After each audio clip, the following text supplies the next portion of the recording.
I'm Kathy Mao, and I'm here with Alice Brewer. Today we are going to have a conversation with our friends here about karma.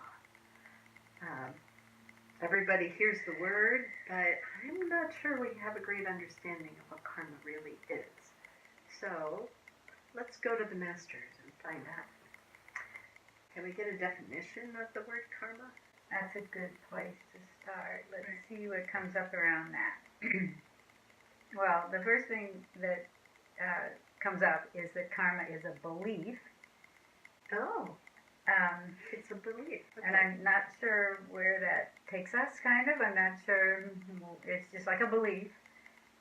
In the sense of the word, you might say, is a representation of, they are saying a reality.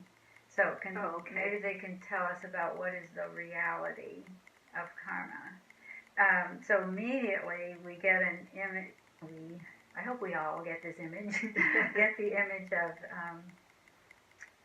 many lifetimes. Like here's the individual who is alive on the earth plane today, and I can see, previous lifetime, previous lifetime, previous lifetime.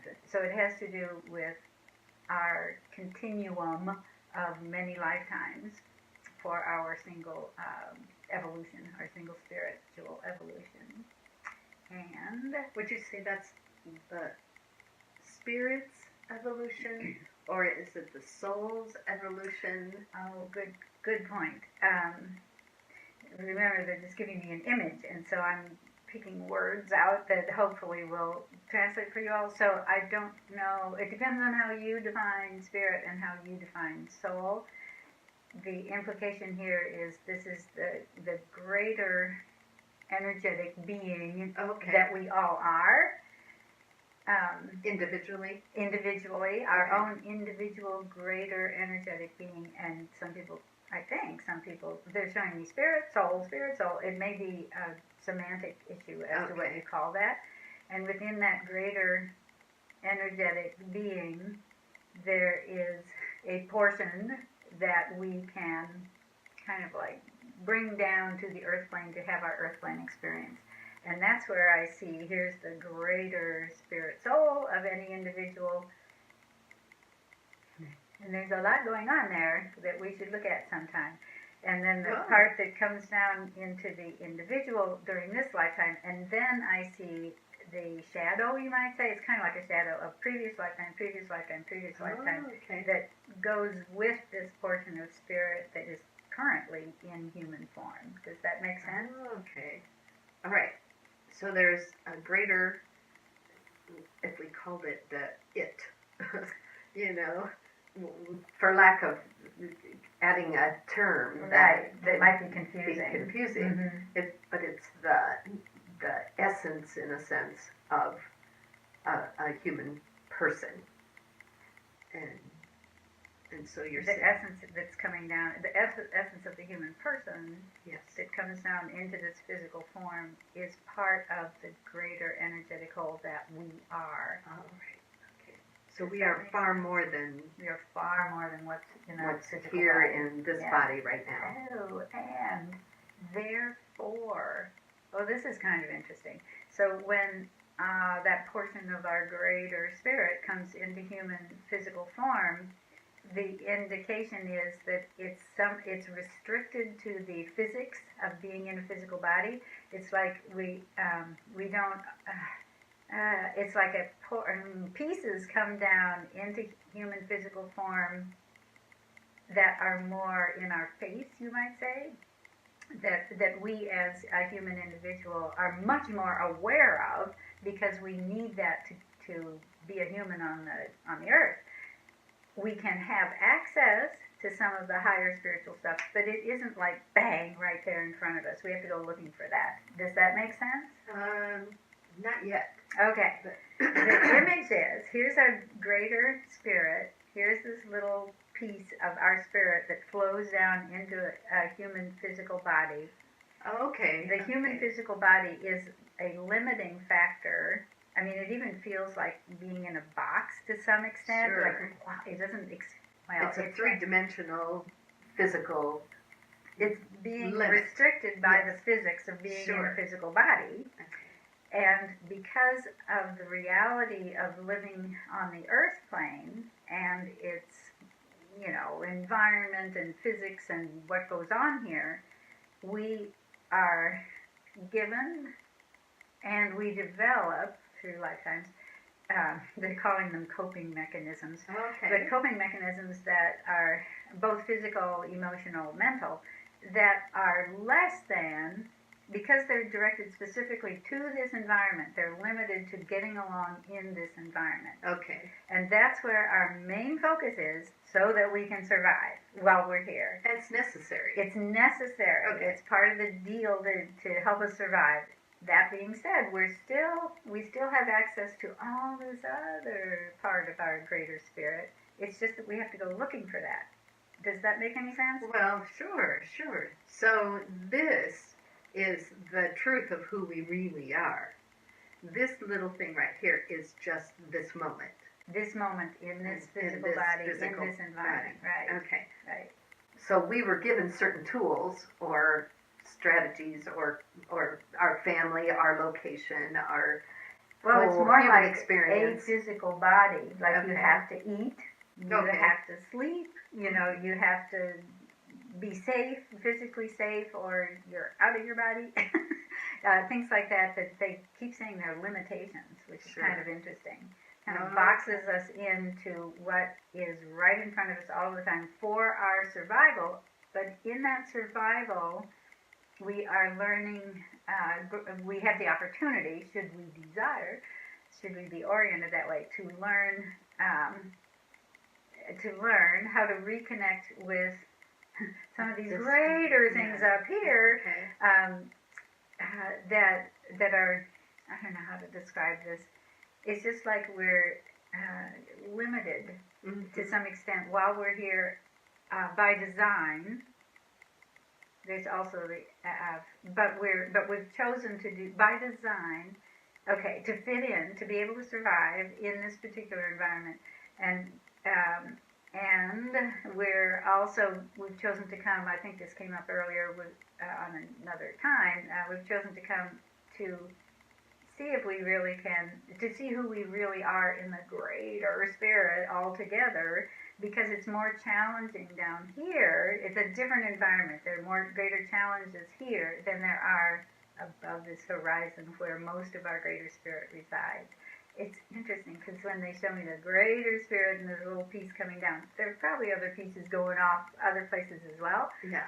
But the greater spirit, it's like they're watching us. Or we're watching us. We are watching ourselves in this human experience. So it's true, we can bilocate. I think so. We can be there, we can be here at the same time.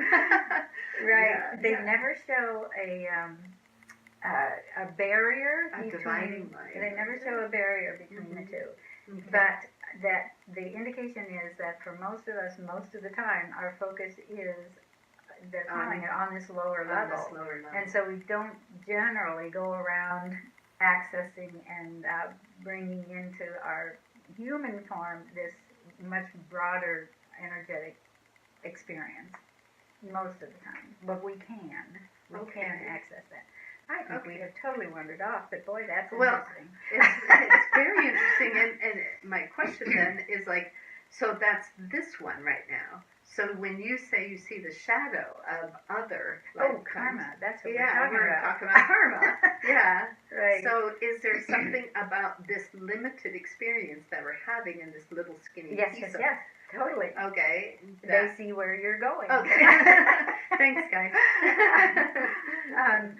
So, with all of the whatever was said before, the I see. They actually really did set the stage for us here. I Thank should you. have known. I love you. So the idea of choosing to come back for the human experience to reconnect with some of the greater aspects of ourselves is where karma comes in, and where many lifetimes come in. So when we, so they're saying there's helpful karma. Well, don't we need a definition of karma? So karma is basically an experience. An experience. Okay. And there are not necessarily any judgments around the experience. It's just an experience that we can learn from. Okay. And that's the important part, is it's an experience that we can learn from. So in one like let's say in a previous lifetime, there are lots of lifetimes, okay? Right. So over many lifetimes, we do learn, we can learn how to reconnect with some of the higher qualities that are available to us. Loving kindness, peacefulness, non-judgment, that kind of thing. And they always show this in relation to just physical survival, because there's some pretty remarkable things that are not so wonderful that can happen to people on the earth plane. So that's our school, the earth plane and the challenging circumstances. Oh, mostly the challenging circumstances are our schoolroom. Oh, yes. So we should, in one respect, be grateful for challenging experiences, because it is through those that we have the opportunity to learn and to begin to embody the higher attributes that we have access to. In other words, it's our response to these challenging experiences. It's the response we have to that becomes our lesson, in a sense, not the experience itself. So if we're being abused, it's not the abuse that's necessary. It's how did we respond to that? How did we experience that? What did we carry from What did we carry from that? Exactly. Very well said, Kathy. So that's a good example as well. They're going forward with that example. Someone who has been abused in a past life,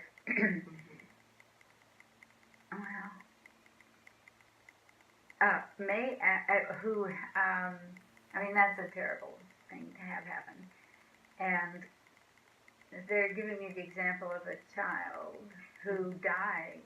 Why is it? Oh, they're saying short life, no time to really process and learn and whatever. So they're abused in that lifetime, short lifetime, no time or maturity or opportunity to, they keep saying rise above. Right.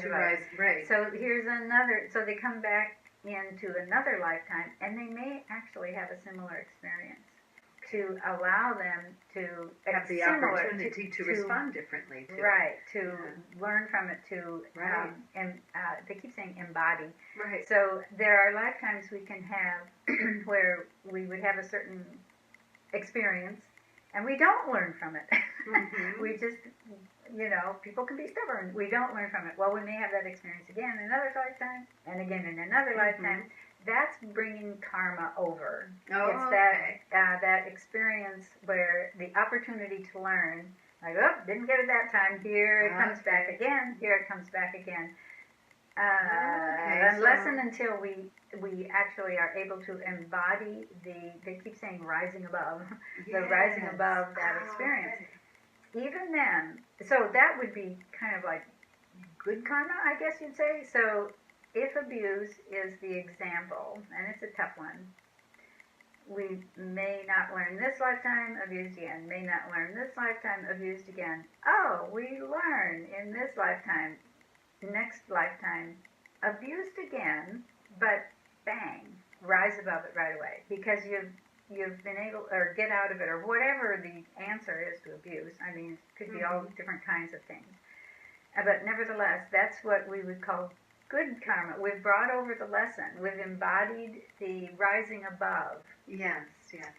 And so even if we experience that again, it's not a karmic event in our life. Does that make sense? Because we did that one, Because we got it. We got it. Yes, we got it. And it's like we don't have to have that challenge again. We don't, necessarily, because we got it.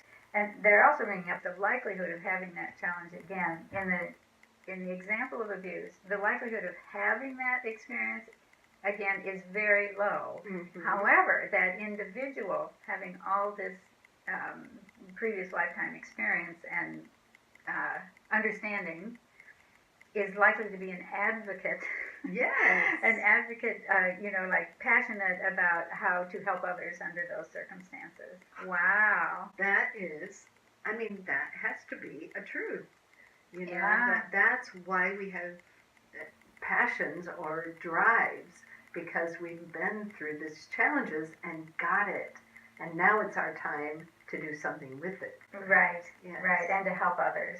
Yes, so in a sense, you use the term good karma, but maybe all karma Oh, you're right. is All good karma. Yes. You know, in that it may not feel good, but it gives us that opportunity to learn and to rise above the situation.